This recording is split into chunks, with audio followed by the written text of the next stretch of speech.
খালা, ওর লগে আমি আর সংসার করুম না, আর আমি তালাক দিয়ে দিব। তোমার কাছে ভালো কোনো উকিলের ঠিকানা আছে? আমার একটু দিতে পারো? তোর জামাইরে তুই তালাক দিবি? শোন, উত্তরপাড়া রেশমি আছে না, রেশমির কাছে যা। কেন রেশমির কাছে যাবো কেন? আর তোমার কাছে চাইলাম আমি একটা উকিলের ঠিকানা, তুমি কাউ রেশমির কাছে যাইতে। রেশমি ওর জামাইরে 1 বছর হচ্ছে তালাক দিছে, তুই ওর কাছে গেলে সব জানতে পারবি। ওর কাছে যা, যা মা যা, ওর কাছে গেলে সব জানতে পারবি।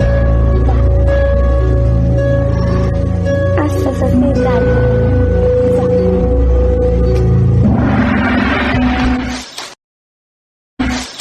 কি রে রেশমি, তুই? হায় হায়, তোর কি অবস্থা? গালের মধ্যে এটা কি হয়েছে তোর?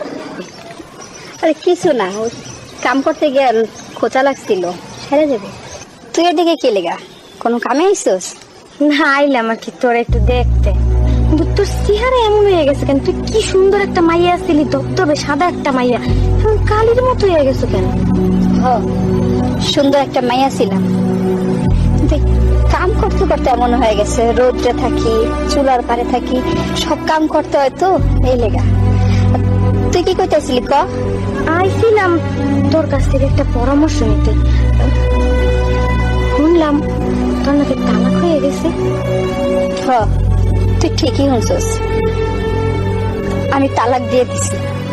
এর লেগে তোর কাছে আইছি।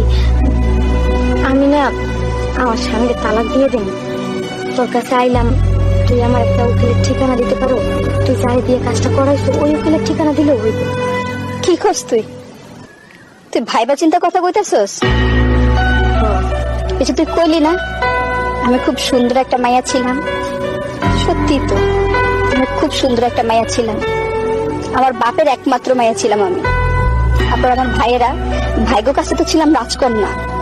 ভাইয়েরা আমার কোনো কথা মাটিতে ফেলতে দেয়নি, আমি যা কইতাম তাই আমার ভাইয়েরা শুনতো।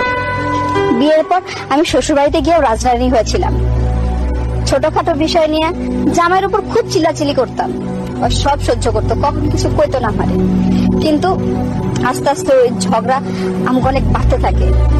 ওর দোষ না থাকলেও আমি ওর উপর অনেক বেশি চিল্লাচিল্লি করতাম, অনেক বেশি বাড়াবাড়ি করতাম। একটা সময় সবাই আমার কইলো চলে আয়, আমরা আসি তো। আমার পরিবারই আমার কত কইছে যে আমরা থাকতে তোর কোনো সমস্যা হইব না, আমার কাছে তুই রাজকন্যার মতো থাকবি। আমি ওই জিতের বসে ডিভোর্স দিয়ে দিছি জামাইরে। ডিভোর্স তো আমি দিয়ে দিছি, ওর না কি